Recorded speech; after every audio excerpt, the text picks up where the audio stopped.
Hey Reddit, I don't even know where to start. My wife, Emma, and I have been married for 12 years. We have 2 kids, a house we love, and a life I thought was solid. But a few weeks ago, everything I thought I knew about my marriage came crashing down. It started on our anniversary. Emma had been acting strange in the days leading up to it, nervous, almost jittery, but I chalked it up to her being busy with work and planning something special for the day. She's always been the sentimental type, and anniversaries were her thing. That morning, she gave me a small box, wrapped neatly in gold paper with a handwritten note that read, "To 12 years of love and trust." I smiled as I opened it, thinking it would be something meaningful, a watch, cufflinks, or maybe just a heartfelt letter. But what I found inside wasn't any of that. It was a USB drive. She told me, her voice oddly strained, "It's something I've been working on for a while. Go ahead. Plug it into your laptop." I'll admit I was confused, but I didn't think much of it. I figured maybe it was a slideshow of photos from our years together or something sweet like that. Emma watched me like a hawk as I walked over to my desk, slid the drive into my laptop, and opened the only file on it, a video labeled "For Us." The video started with a montage of our family photos, our wedding, the birth of our kids, vacations, birthdays. My chest tightened with emotion, thinking about how much we'd been through together. But then the video abruptly cut to something I wasn't expecting. It was footage of her. At first, it seemed innocent, her sitting in what looked like a hotel room, talking directly to the camera. She said, "If you're watching this, it means I've decided it's time for the truth to come out." My stomach dropped.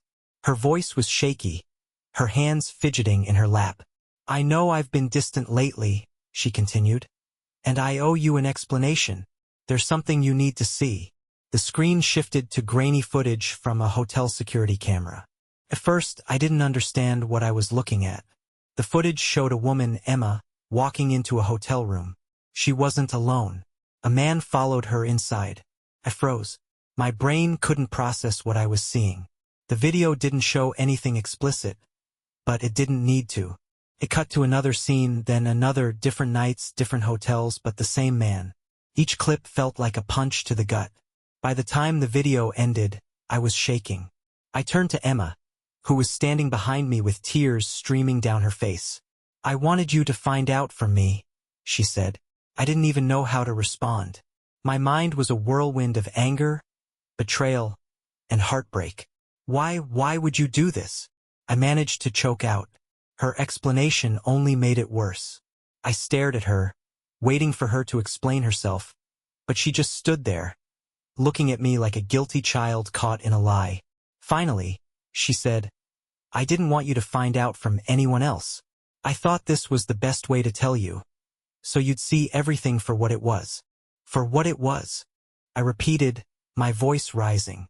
"Emma, you're telling me you cheated on me, multiple times, and you think handing me a USB drive like it's some sick anniversary present is the best way to do this?"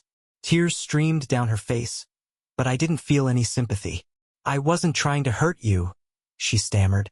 I thought if I showed you everything, you'd understand that it didn't mean anything. It's over now." "Over?" I laughed bitterly. "It's over? You've been sneaking around behind my back, lying to my face, and you think just because it's over, we can pretend it didn't happen?" I couldn't sit still. I got up and started pacing the room, my mind racing.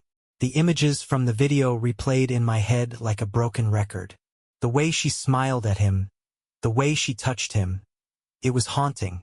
It didn't look like nothing. "Who is he?" I demanded. Emma hesitated, wringing her hands. He's just someone I met at work." "Someone from work?" I spat. "You're risking everything we built for some guy from work? What about our kids, Emma? What about them?" "I know," she cried. "I messed up, okay? But it didn't mean anything, I swear. It was just, I don't know, a mistake. A stupid, selfish mistake. I've been carrying this guilt for months, and I couldn't keep it from you anymore." I leaned against the wall, my chest heaving.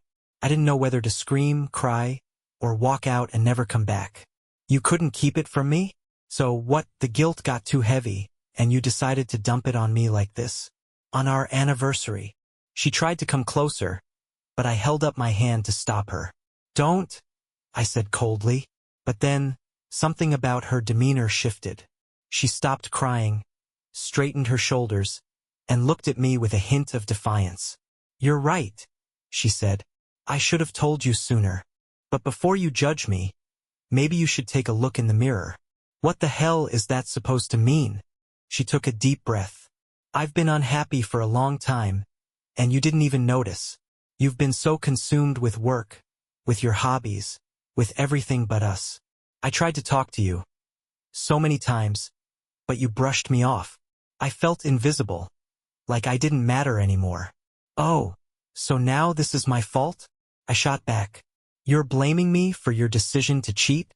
I'm not blaming you, she said. I'm just saying it's not as black and white as you think. I didn't wake up one day and decide to hurt you. I was lonely, okay? And he made me feel seen. I couldn't believe what I was hearing. You were lonely? Emma, I've been here. I've been working my butt off to provide for this family, and you're telling me you were lonely? That's your excuse. It's not an excuse, she whispered. It's the truth. For a moment, neither of us said anything. The room was filled with an unbearable silence, broken only by the sound of my ragged breathing. Then she added, almost as an afterthought, I just wanted to be honest with you. I thought you'd appreciate that. I laughed again, this time colder. Honest? You call this honesty? Emma, this isn't honesty, this is damage control. You're not sorry for what you did. You're sorry you got caught. She opened her mouth to respond, but I couldn't take it anymore. I grabbed the USB drive, shoved it into my pocket, and headed for the door. Where are you going? She called after me, her voice panicked. I don't know, I said without looking back. But I can't be here right now. As I drove aimlessly through the city, her words echoed in my head. I felt invisible. He made me feel seen. I didn't know what hurt more, her betrayal or the thought that maybe, just maybe, I had played a part in it. But then something occurred to me. If she was so adamant about coming clean, why didn't she tell me his name? Why didn't she explain how it started? Or where it happened? I pulled over and opened my laptop, plugging the USB drive back in. Something didn't sit right. I scrolled through the video files, noticing a folder I hadn't opened earlier. It was labeled Messages. What I found in there turned my stomach. It wasn't just her coworker. There were others. And the worst part? She had been careful, methodical. She kept their names from me, disguised her tracks, until she couldn't live with the guilt. But even her confession wasn't the whole truth. She gave me just enough to feel like she was being honest, all while hiding the depth of her betrayal. I sat there, staring at the evidence, my entire life feeling like a cruel joke.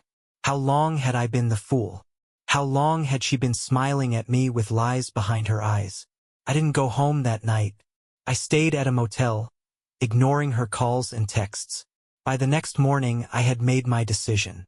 When I finally walked back through the door, she looked at me with tear-streaked eyes, like she was waiting for forgiveness. But I had none to give. I saw everything, I said coldly, holding up the USB. All of it. The lies. The others. This marriage is over, Emma. She broke down, begging, pleading for another chance. But there was no coming back from this. You didn't just betray me, I said. You destroyed the foundation of everything we had. And the worst part is, you handed me the knife to twist it in my own back. I left that day and didn't look back. Her gift wasn't just the end of our marriage. It was the beginning of a new chapter for me. One without her lies, without her betrayal. And while I don't know what the future holds, I know one thing for sure. I'll never be that blind again.